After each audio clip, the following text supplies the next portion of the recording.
নমস্কার বন্ধুরা, সুলেখা রান্নাঘরে। তা চলুন আজকে একটা পেঁপের নিরামিষ তরকারি রান্না করে দেখাচ্ছি। তা দেখো এখানে নারকেল আছে, নারকেলটা কুড়িয়ে নিতে হবে, আর বাদামটা রয়েছে ওটা বাটতে হবে না এমনি, আর পেঁপেটা আর আলুটা আমি কেটে নিচ্ছি। আপনাদেরও যেরকম খুশি কেটে নেবেন।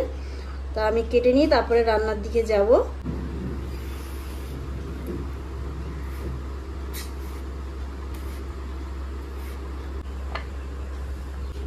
তা নারকেলটা এইভাবে কুড়িয়ে নিতে হবে। আপনারা চাইলে এটা কেটে নিতে পারো ছোট ছোট টুকরো করে।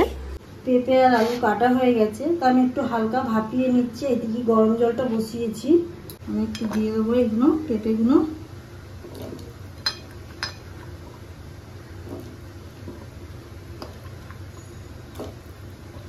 একটু নুন দিয়ে দেবো। পেঁপেটা হালকা সিদ্ধ করে আমি ভাপে ফেলে দিলাম, জলটা ফেলে দেবো। তেলটা ব্যবহার করছি।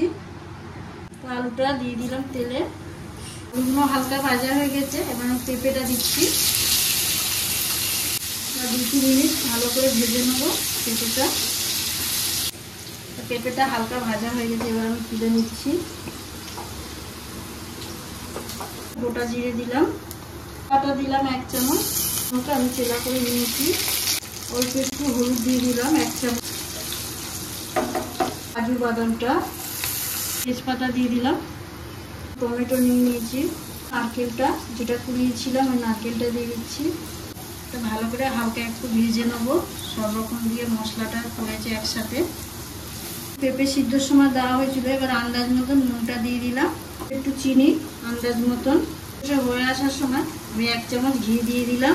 কালারটা চেঞ্জ হয়ে গেছে, গন্ধটা খুব সুন্দর বেরোয়। এই সময় আবার ওই ভাজা পেঁপেটা দিয়ে দেবো, পেঁপেটা দিয়ে দিলাম।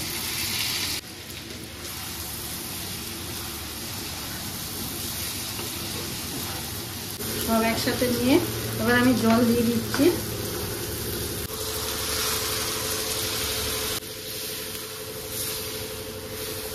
ঢাকনা দিয়ে একটু ফুটিয়ে নেবো, তারপরে তরকারিটা রেডি হয়ে যাবে।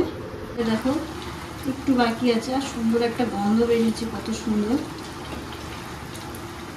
তরকারিটা এরকম মাখা মাখা হবে, একদম হালকা তরকারি। এবার আমি নামিয়ে নিলাম। আলু পেঁপের তরকারিটা পুরো নিরামিষ একদম রেডি হয়ে গেছে।